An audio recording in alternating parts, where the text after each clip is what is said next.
Hello, I'm here with Amir Herzberg, who is a professor of computer science at Bar-Ilan University in Israel.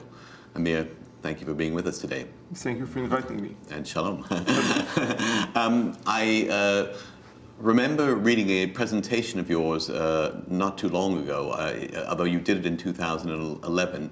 It was quite prescient in light of what we've discovered recently about some of the surveillance activities of the NSA here in the United States. And you entitled it, "The End of Privacy as We Know It." Would you care to elaborate? Because you've obviously been dealing with these privacy issues for a considerable length of time.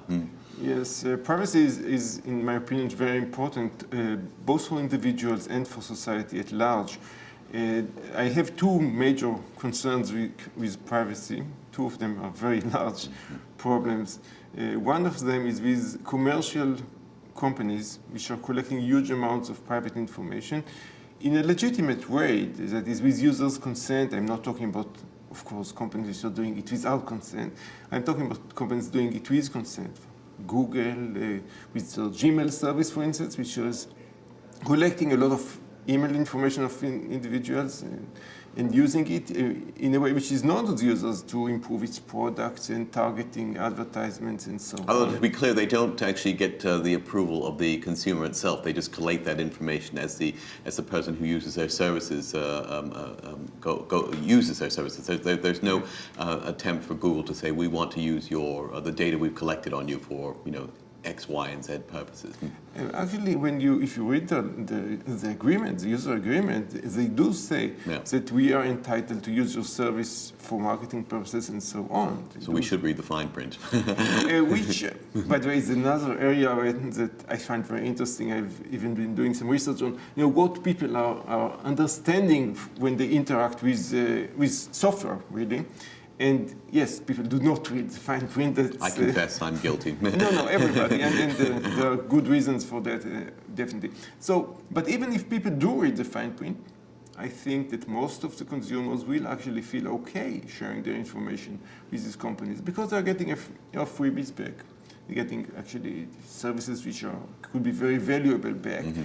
So if they look at their own personal interest, they may consider that it's a good deal. Okay, I'm giving my privacy. There are a lot of potential disadvantages. We are warning people about the potential problems about disclosing the privacy. But even when people are aware of all these problems, they may still feel that they are doing a good deal. It's a win-win situation. Okay, I'm giving a bit of my privacy. I'm getting these free services. This company, Google or Facebook or whatever, can use it for some financial advantage, but it's okay by me. I'm not losing too much. But I am really concerned about the implication of that on the entire economy and society, but the fact that most of the work on privacy views this as okay. So if you get the permission of the user, you're okay keeping this collection of In fact, it's a lot of people would argue it's a great boon for the economy because you get, for example, stores like Target or Amazon. They will see your shopping habits online. Just as a hypothetical example, then, and I'm a regular user of Amazon, and so then I start getting email alerts alerting me about certain authors. But it's used in much more subtle ways than that, and I think you're going to suggest that it's somewhat insidious in some of the other ways in which it's being used. I want to be fair. I don't say it is insidious. Okay. However, I would say that the impact on the global economy may not be a positive one. In what sense? In several senses. Yeah. First of all, in the sense of competition. These companies are, by knowing their customers so intimately in a way which no company has been able to do before. I mean, obviously, this is the dream of every company to know your customers. But it tilts the competitive playing field very much in favor of a few information oligopolies. Exactly. And there are a lot of difficulties preventing all companies from obtaining this information. I mean, clearly, it is not practical for every company to obtain such amounts of information, not even near that.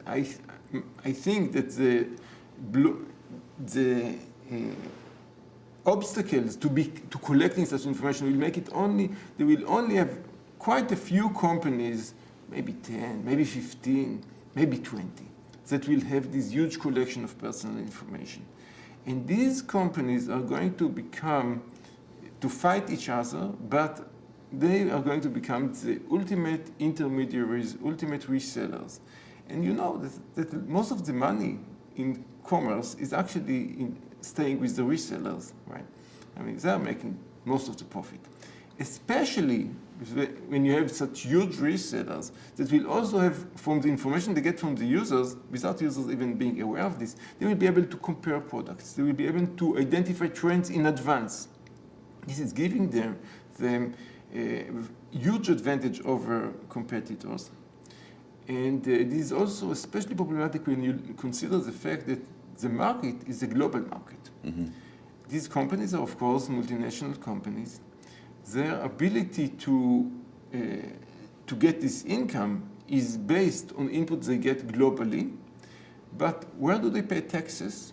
Where does their employees live? Where do they pay electricity bill? These are only in specific locations, which are also very flexible. Mm-hmm. I mean, it's not a big deal for such a company to move its data center from one country to the other.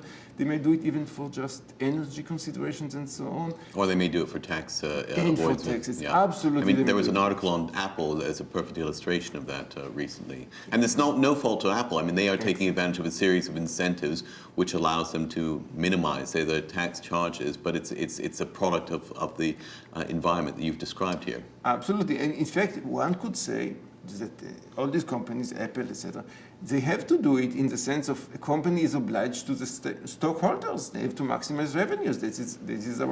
That's how economy is built, right? Mm-hmm. However, it could come into a conflict with the interests of the general economy in society. And here we actually find that this private information and privacy, in addition to its very important role for the individual, which of course I respect that, but in addition to that, it actually has a very important role society-wise to protect the general society and economy. And I actually haven't seen enough focus or awareness of this issue. I think it's very important for this issue to be taken into account and some measures to be taken to limit this phenomena. So it's something that, clearly it's something that should concern anyone, whether they're of a conservative or liberal inclination, if they believe in free markets, because as you say, the tendency is towards oligopolistic capitalism, and it can become very abusive under the conditions that you've described, particularly as it globalizes. Exactly. I don't think that even if you're an extreme believer in capitalism, this is the sort of capitalism that anybody will expect to have in a good society.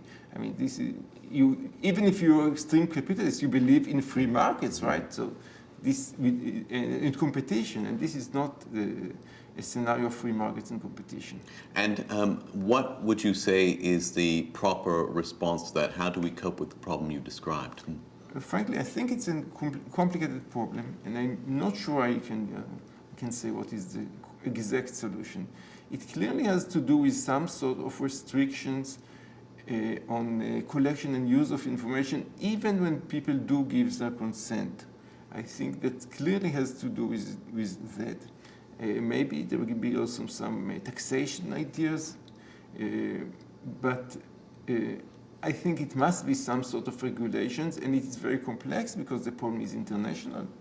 As I mentioned, there are countries which are essentially just losing money out of this because their customers are giving the information. These resellers are not corporation of state companies. These are and politically, these are very powerful companies, and absolutely. They will mobilize government and in many cases public opinion, because they'll simply say, here you are, the government attacking a very, very successful industry, and actually you're punishing them. I remember that argument being used against Microsoft a number of years ago. It's also been used by Google and indeed Apple itself. So. Yes, these companies are also usually controlling a lot of media. Yeah.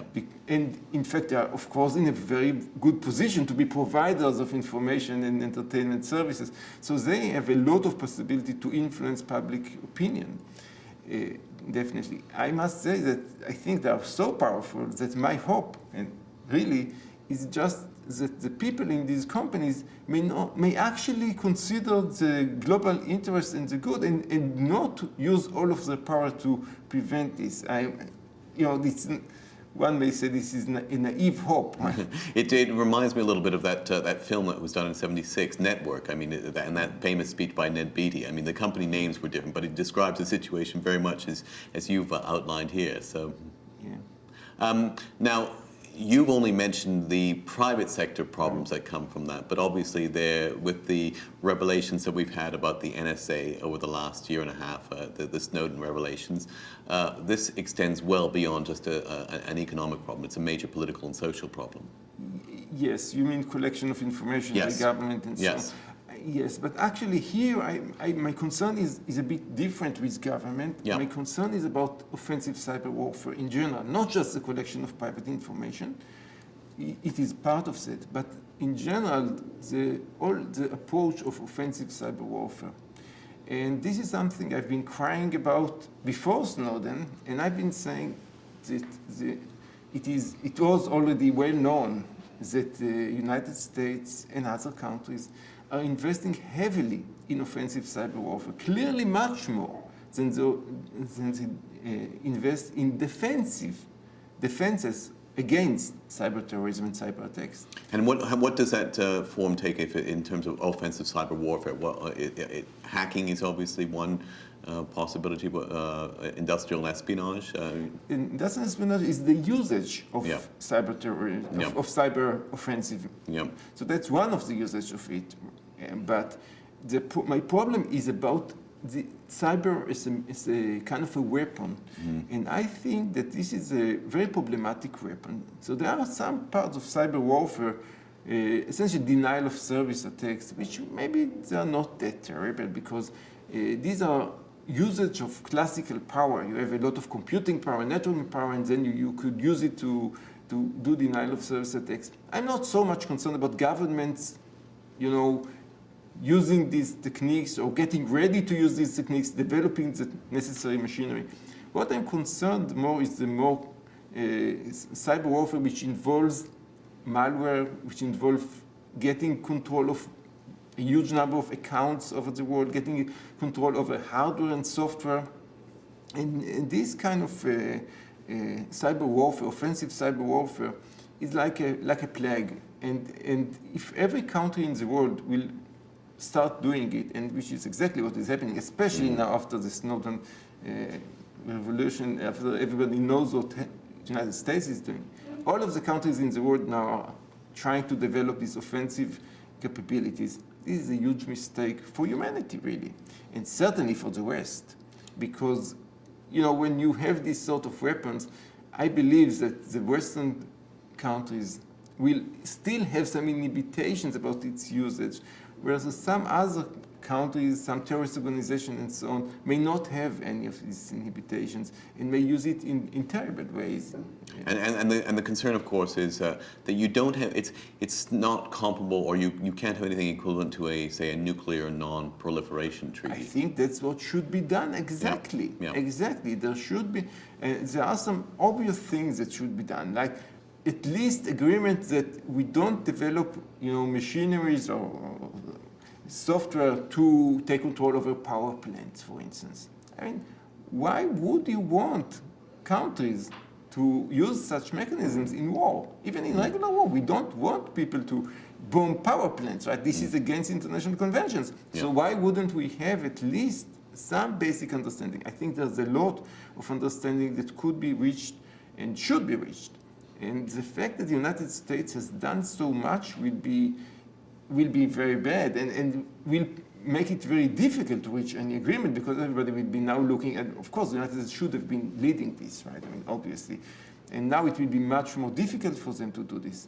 And the United States have done terrible things here, like to corrupt standardization and make standards which are weaker intentionally. This is horrible. How could they have done this? Now there's this publication yesterday. There was this heartbleed attack on SSL, which is a very problematic attack. Now there was this publication yesterday claiming that the United States, NSA, have been aware and used this attack for 2 years. It has been denied. I really hope the denial is correct, because if it really happened, it is horrible for such a basic problem in basic software to be known, and instead of fixing the problem, alerting everybody, to just use it for some stupid attacks. I mean, what could be the benefit United States of these attacks? There is, I'm sure, benefit, intelligence benefit and so on, but it is so incomparable to the damage. I guess it's the same sort of thinking that when you develop the nuclear weapon, you're the first one, you have the first mover advantage, and you hope that you can sort of impose a Pax Americana, and maybe the hope is that you can impose a kind of Pax Americana in cyberspace if you are the dominant player. But of course, they're not the only player in this area. I think it's a very different area. Yeah. In this area, I think it's much better to say, we are just not doing it, and we will punish everybody who is doing this. This would have been a much better stand for the entire humanity, but also just for the United States. Even if you just look just at the interests of just the United States alone, this would have been much better. What has been done is a huge mistake. So about this heartbleed bug, let's assume, I'm assuming it was not actually known to the NSA for 2 years. But because of all the revelations that were done, now people are suspecting that it was done. This is just an example of the kind of damage that it will be very hard to fix now. And do you see any signs that damage, is there any move to fix that damage, or to make a move in the direction of some sort of, cyber non-proliferation, warfare non-proliferation treaty? I haven't heard anything really. I heard that there are some discussions inside the administration, but you probably read the news as well as I did. I'm not aware of any effort to get into such agreement. So let's play this out then. Let's assume we don't get any agreement. The current trends continue. How does it actually all play out? Do we just get you don't see something like a nuclear catastrophe, because, but you could still see something fairly catastrophic if we had unrestrained cyber warfare. By the way, we cannot even exclude this possibility. Yes. Because if you can control the nuclear systems, hacking into them, then exactly. That's a real risk. Now, when we talk about cyber attacks, you have to remember one simple thing: it's much easier to destroy than to build. Mm-hmm. And to make some sort of an attack to cause damage is much easier than anything else. Okay, so this will be really very bad, in my opinion, for society if we continue this trend of cyber offense, because there are a lot of problems in computer security which could be fixed relatively easily and should be fixed, of course. But there are some fundamental issues which are very difficult to fix. And these issues are, if you consider an attack which happens at the design phase. Okay, so if I'm able to create some vulnerabilities in your systems when you actually design them in the hardware, in the software, in a complex operating system software, and I can attack you when you're doing the design. Now, how did I attack you when you're doing the design? Because I have these attack capabilities in advance. So if in this way, I can actually preserve my attack capabilities. And unfortunately, this is the direction that things will be going, because the basic classical attack of vulnerability here, vulnerabilities there, that are just kind of accidental vulnerabilities that were not intentional, these things can and gradually will be fixed. However, when you talk about vulnerabilities that were not really unintentional, they were actually intentional. They were planted there very carefully. It's like someone that had the access to the blueprints of an architect's plans and was able to to put devices into the building to destroy it when it's necessary. When somebody had control over the device making the blueprint, Yep. And when they make the plan for for whatever, power plant or whatever, somebody was able to tweak it in such a way that he's now able to cause damage under his control. That will be crazy, right? Mm-hmm. And this is the direction that we will be taking if this is not stopped. It's a very scary dystopian future that you described. I hope that it doesn't go in that direction, and that voices of counsel and caution will be listened to, such as yourself. It can be prevented. This really should not. There is no necessity for this to happen. But if you allow the offensive forces in the militaries all over the world to say, we must also have this capability. Why? How could it be that another country will have this and we will not have it, and everybody will invest in this offensive capability? then this will happen. Well, hopefully voices of caution and sanity will prevail. Amir Herzberg, we've run out of time, but very much appreciate you sharing your thoughts with us today. Thank you Thank you very very much. much. Thank you.